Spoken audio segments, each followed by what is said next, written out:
बिल्कुल, तो इस वक्त की बड़ी खबर, बहुत बड़ा उलटफेर में से कहूंगा। पश्चिम बंगाल में आंकड़ों में बड़ा उलटफेर इसे हम कहेंगे, क्योंकि एनडीए को बंगाल में भारी बढ़त मिलती हुई दिख रही है। इस एग्जिट पोल के मुताबिक पश्चिम बंगाल, ममता बनर्जी का पश्चिम बंगाल के आंकड़ों में बड़ा उलटफेर होते हुए दिख रहा है और पश्चिम बंगाल में सीधे सीधे 23 से 27 सीटें मिल सकती हैं एनडीए को और 13 से 17 सीटें टीएमसी को। और हमारे साथ तमाम मेहमान मौजूद हैं। सबसे पहले दिव्यांग, आपके पास आऊंगा, क्या कहेंगे? पश्चिम बंगाल में बड़ा उलटफेर, ये क्या है? मोदी मैजिक है? ममता बनर्जी की सरकार के खिलाफ एंटी इनकम्बेंसी है? क्या कहेंगे आप इसे? बिल्कुल, देखिए, इसको मोदी मैजिक बिल्कुल कह सकते हैं। और 7 सीटों का अगर इसमें आप औसत निकालें तो 7 सीटों का नुकसान हो रहा है टीएमसी को और 7 सीटों का ही फायदा हो रहा है बीजेपी को। बीजेपी के जो नेता हैं वो बहुत उम्मीद से थे। गृह मंत्री जी से मेरी बात हुई थी, अमित शाह से। उन्होंने कहा था कि हमारा 30-32 का आंकड़ा उन्होंने बताया था, तो उससे ज़रूर कम है, लेकिन ये बहुत अच्छा आंकड़ा है बीजेपी के लिए। बीजेपी के नेता इससे ज़रूर संतुष्ट होंगे और ये एक बहुत बड़ा आंकड़ा है जहाँ तक, क्योंकि ये लगाया जा रहा था कि ये वो राज्य हैं जहाँ ममता बनर्जी जो शुरुआत में पिछड़ती दिखाई दे रही थी, कहा जा रहा था इन्होंने अपनी स्थिति को सुधार लिया है, थोड़ी स्थितियाँ बचा ली है।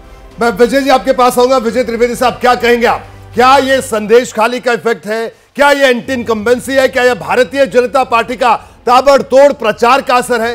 क्या ये अंडर करंट है? आखिरकार क्या था ये और क्या है ये जो अभी अनुमान सामने आ रहा है एग्जिट पोल से? देखिए, वेस्ट बंगाल को देखें, आपके जो जितनी बातें आपने की वो सब शामिल हैं, लेकिन उसमें नंबर 1 है मोदी और भारतीय जनता पार्टी की मेहनत। जिस तरह से एक्सरसाइज की गई और भारतीय जनता पार्टी ने और उनके लीडर्स ने, खासतौर से प्रधानमंत्री और अमित शाह वहाँ की पूरी जिम्मेदारी देख रहे थे, तो पश्चिम बंगाल पर उन्होंने सबसे ज़्यादा फोकस किया कि इसको तोड़ना है। और आप सोचिए, वो 2 से 18 और 18 से 23-25 अगर एग्जिट पोल के नतीजे सही होते हैं तो संदेश खाली का भी उसमें असर है।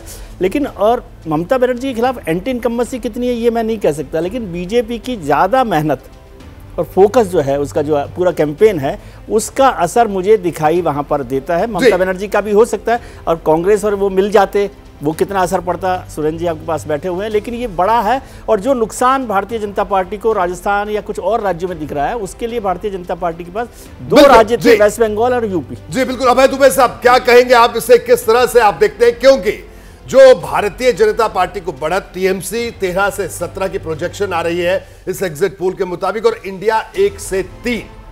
देखिए, भाजपा के खाते में पश्चिम बंगाल एक रिकवरी स्टेट था, जहां से वो दूसरे राज्यों में हारेंगे तो वहां से भरपाई करेंगे, ऐसा भाजपा की मान्यता थी।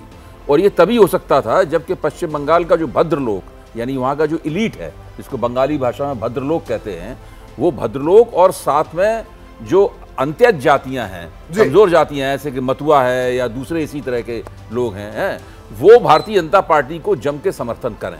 अगर ये आंकड़े सही हैं जो कि सी वोटर के एग्जिट पोल में सामने आए हैं, इसका मतलब है भद्रलोक टीएमसी से पहली बार मुझे टूटता हुआ नजर आ रहा है। जी, ये टूटते हुए नजर आ रहे हैं।